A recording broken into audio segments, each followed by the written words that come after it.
My wife walked out on me with our newborn daughter for her lover. 15 years later, she tried to reach out, but we refused to take her back into our lives. I woke up at 3 in the morning to the sound of my newborn daughter crying. And when I reached across the bed, my wife was gone. Not just out of bed, but gone. Her side was cold, like she'd been missing for hours, and there was an envelope on her pillow with my name scrawled in her familiar handwriting. I remember staring at that envelope for what felt like an eternity, holding Chloe against my chest as she screamed for a feeding, knowing with absolute certainty that my life had just split into a before and after. The note inside wasn't an apology. It was a manifesto about freedom and self-discovery, about how she couldn't breathe anymore in the life we'd built. She wrote that she loved me, but loved herself more, that motherhood felt like drowning, and that she needed to go live with Marcus, some musician she'd met at a gallery opening 3 months earlier because he understood her in ways I apparently never could. There was no phone number, no forwarding address, just a single line at the bottom that said, "I hope someday you'll understand." I didn't understand. I was holding our 6-week-old daughter, hungry and helpless. And the woman who'd promised to build a life with me had just walked out in the middle of the night, like we were some kind of prison sentence she'd finally escaped. My name is Ethan, and 15 years ago, my wife abandoned me and our newborn daughter to go live with her lover. I'm not telling you this story for sympathy, or because I want you to think I'm some kind of hero. I'm telling you because what happened next changed everything I thought I knew about love, family, and what it actually means to be a parent. Before that night, I was just a regular guy with a regular life. I'd worked my way up to financial manager at a mid-sized firm in Denver by age 25, paid my mortgage on time, drove a used Honda Accord, and genuinely thought that being steady and reliable was enough to make someone happy. Isabella was different. She was an art curator with this incredible energy that just filled every room she walked into, always talking about exhibitions and installations and artists I'd never even heard of. When we met at a fundraiser, I was the boring accountant in the corner, nursing a beer, and she was this vibrant creative who somehow found me interesting. We dated for 2 years, got married in a small ceremony by the lake.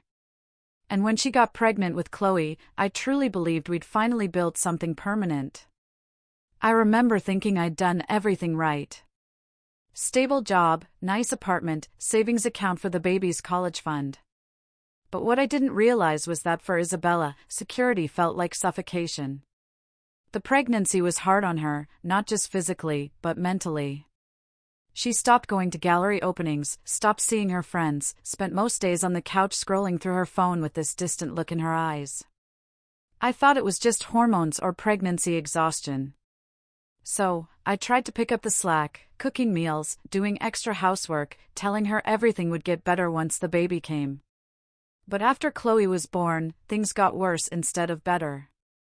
Isabella would hold our daughter with this mechanical efficiency, feeding her and changing her like she was going through a checklist, rather than bonding with her own child.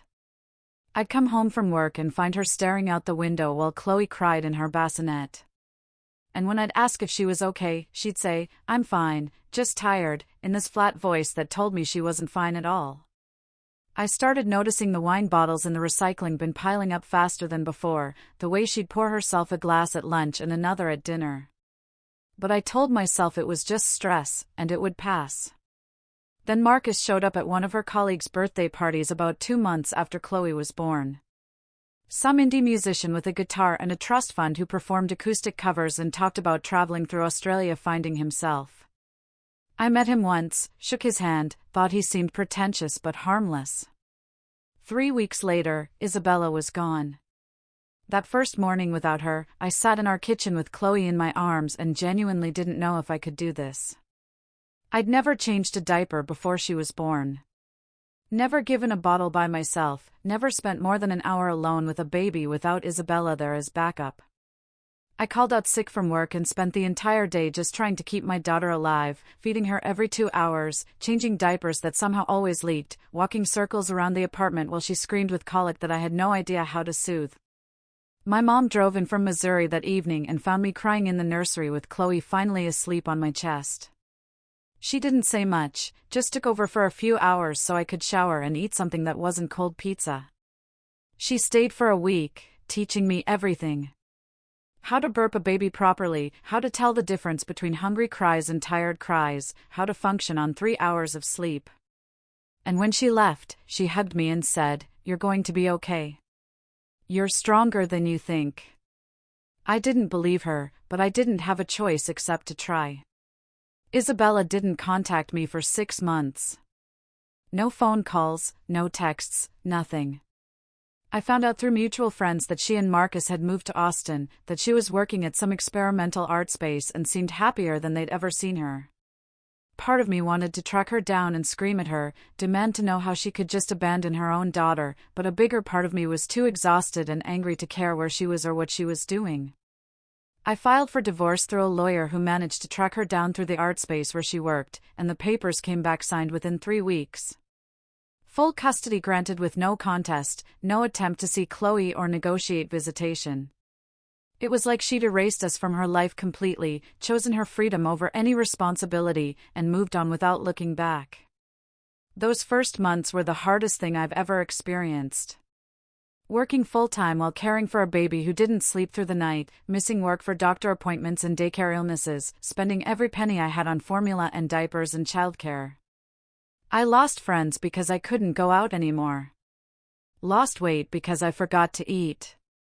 Lost any version of myself that wasn't just Chloe's dad, trying desperately to keep everything together.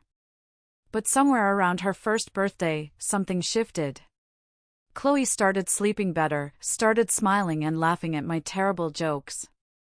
Started reaching for me when she was scared or hurt. I'd put her to bed at night and sit in the living room with a beer, looking at photos on my phone of this tiny person I'd somehow kept alive for an entire year. And I'd feel this overwhelming combination of pride and grief.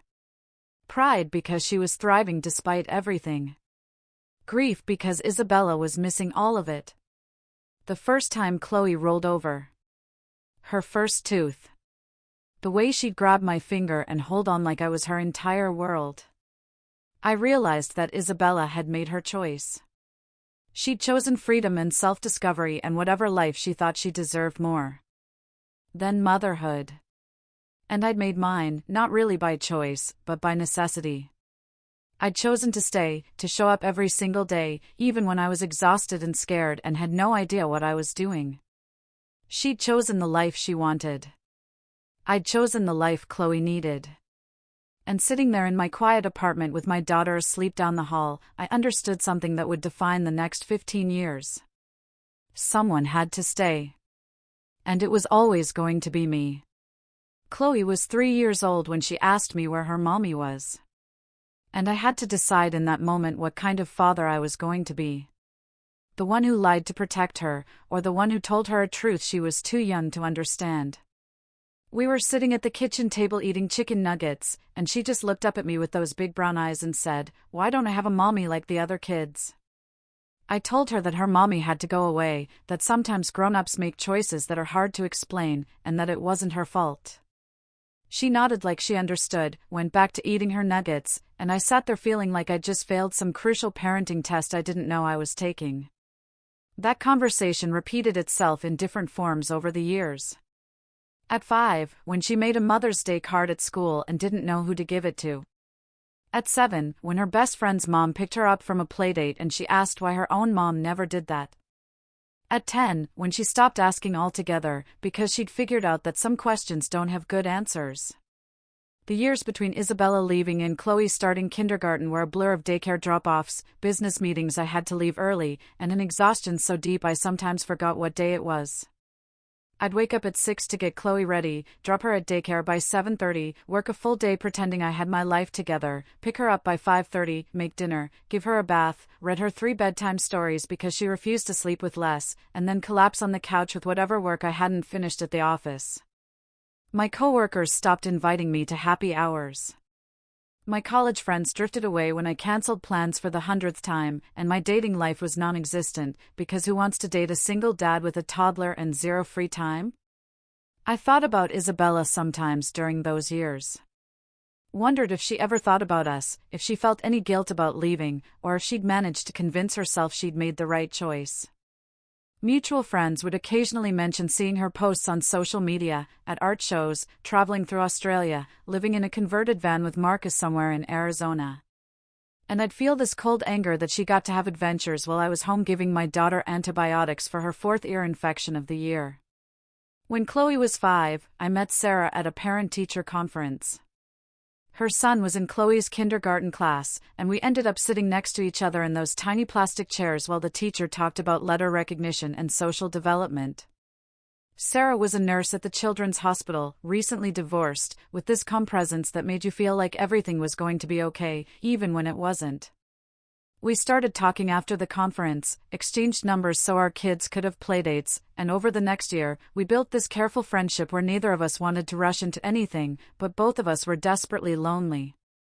Our first date was at a diner at 9 at night after both kids were asleep with babysitters. And we talked for 3 hours about everything except our exes, her love of terrible reality TV, my complete inability to cook anything that wasn't pasta, the way parenthood had made us both tougher and more fragile at the same time. She didn't try to be Chloe's mother, didn't push herself into our lives like some kind of replacement. She just showed up consistently and let my daughter decide what role she wanted her to play. The kids became inseparable, too, her son and Chloe turning into the kind of best friends who finished each other's sentences and got in trouble together at school. Sarah and I got married when Chloe was 8. And by that point, my daughter had started calling her mom on her own, without anyone suggesting it. It happened gradually. First, it was Sarah helping with homework while I made dinner.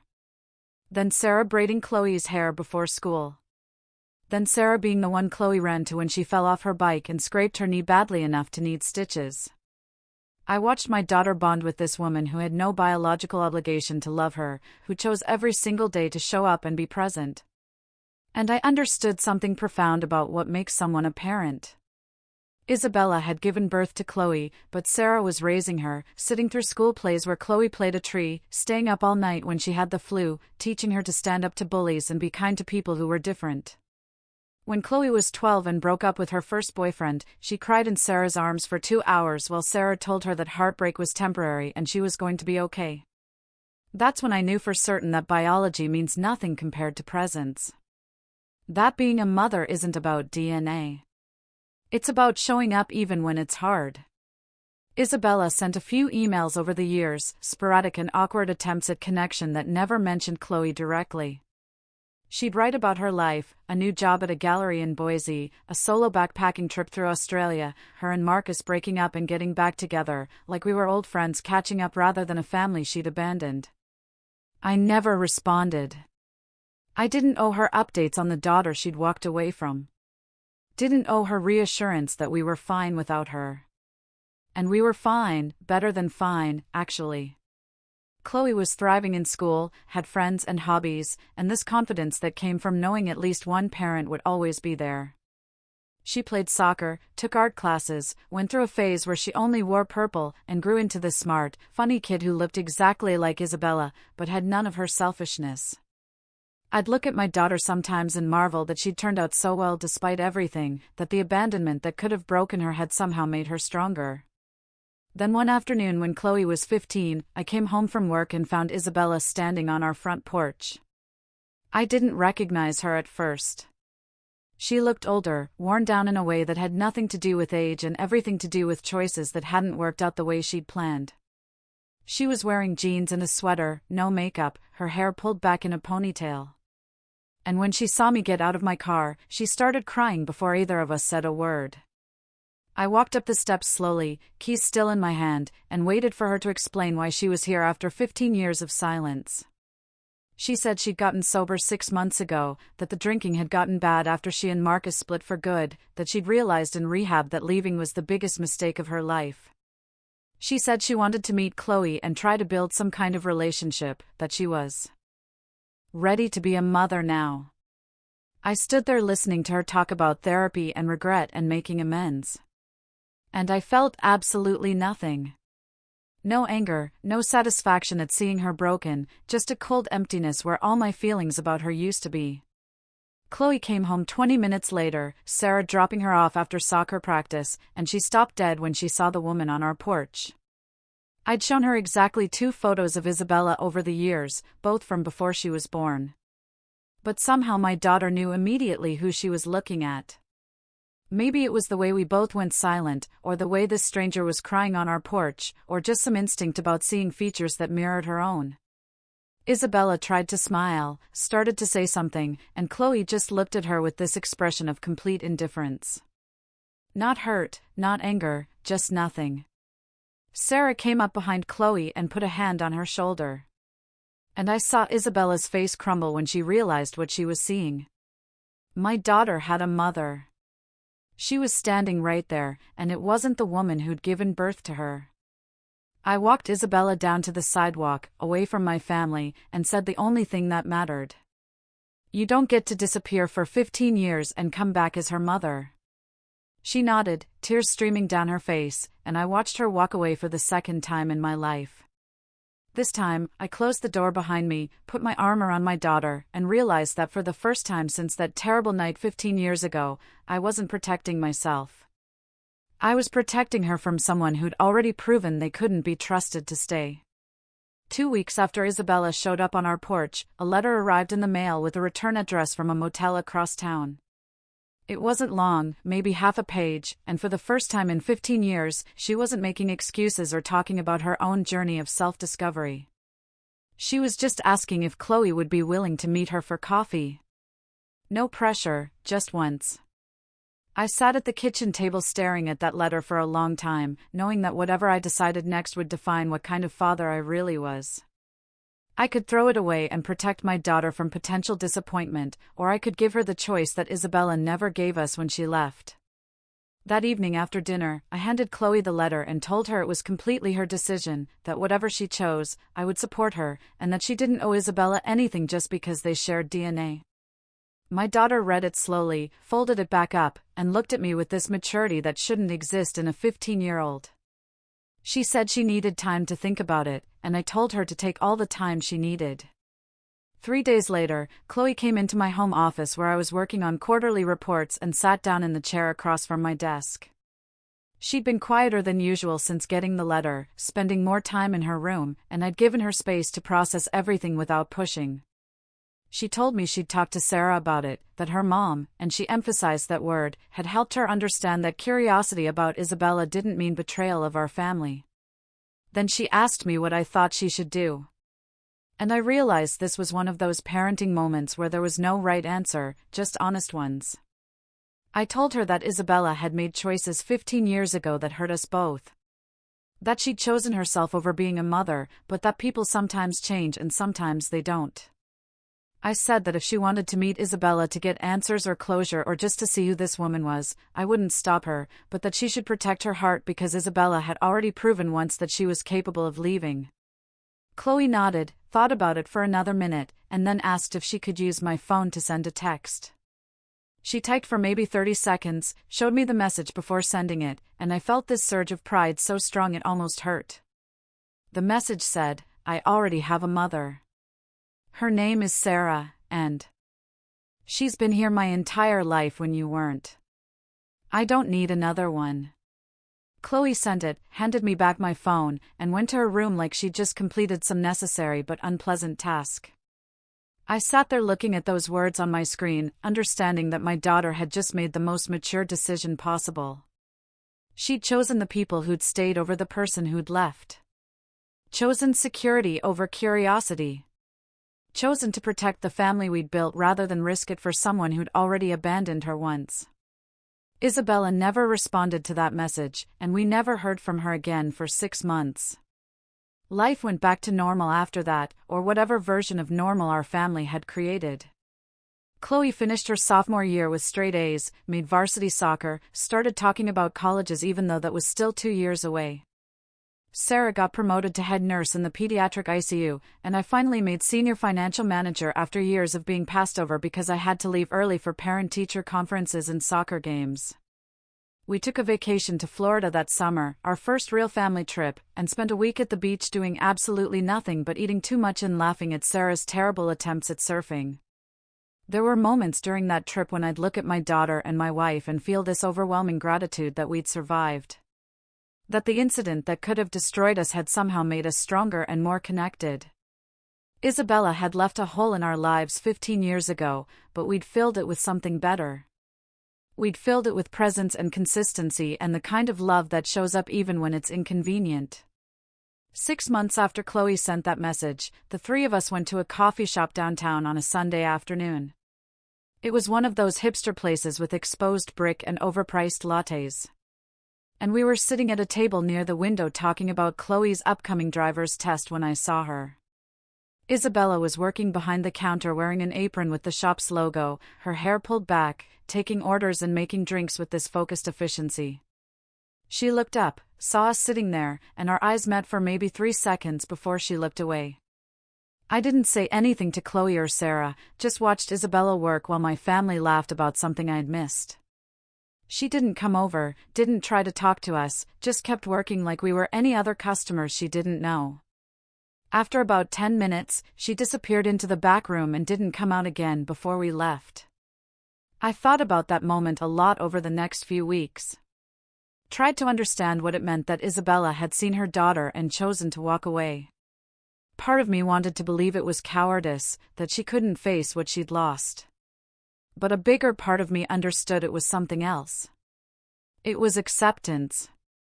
She'd finally realized that she'd made her choice 15 years ago, that the consequences of that choice were permanent, and that the most loving thing she could do now was stay away. She'd left once to save herself, to chase some idea of freedom and self-discovery that mattered more to her than being a mother. And now she was leaving again. But this time, it wasn't about her. It was about us, about giving Chloe the space to be happy without the confusion of a biological mother who'd never actually been a parent. In some strange way, that second disappearance mattered more than anything she could have said or done if she'd walked over to our table. Chloe graduated high school 3 years later, got accepted to her first-choice college with a partial soccer scholarship, and gave a speech at her graduation party about the importance of showing up. She thanked Sarah for being the mother she needed. Thanked me for never giving up even when things were hard, and didn't mention Isabella once. Not out of bitterness, but because Isabella simply wasn't part of her story anymore. The night before she left for college, Chloe came into my room and asked if I ever regretted staying. If I ever wished I'd been the one who got to leave and start over. I told her the truth, that those first years were the hardest thing I'd ever experienced, that there were nights I cried from exhaustion and fear, but that I'd never once regretted choosing her over my own comfort. Being a parent isn't about biology or shared genetics. It's about the daily decision to stay when leaving would be easier. To show up when you're exhausted, to put someone else's needs above your own, even when no one's watching. Isabella taught me what parenthood isn't. It isn't performance or biological obligation or something you do when it's convenient. And Sarah taught me what it is. It's presence. It's consistency. It's the quiet heroism of being there for every mundane moment that builds a childhood. I'm 43 now. Chloe is in her 3rd year of college studying psychology. And Sarah and I just celebrated our 13th wedding anniversary. I haven't seen or heard from Isabella in 6 years. And I hope for her sake that she found whatever she was looking for when she left us that night. But I also know that forgiveness isn't something that's owed. That love is proven by staying. And that sometimes the most loving thing a parent can do is disappear when their presence would only cause more harm. Isabella made her choice. I made mine.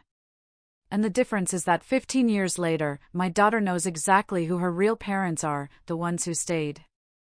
Do you think I handled this the right way?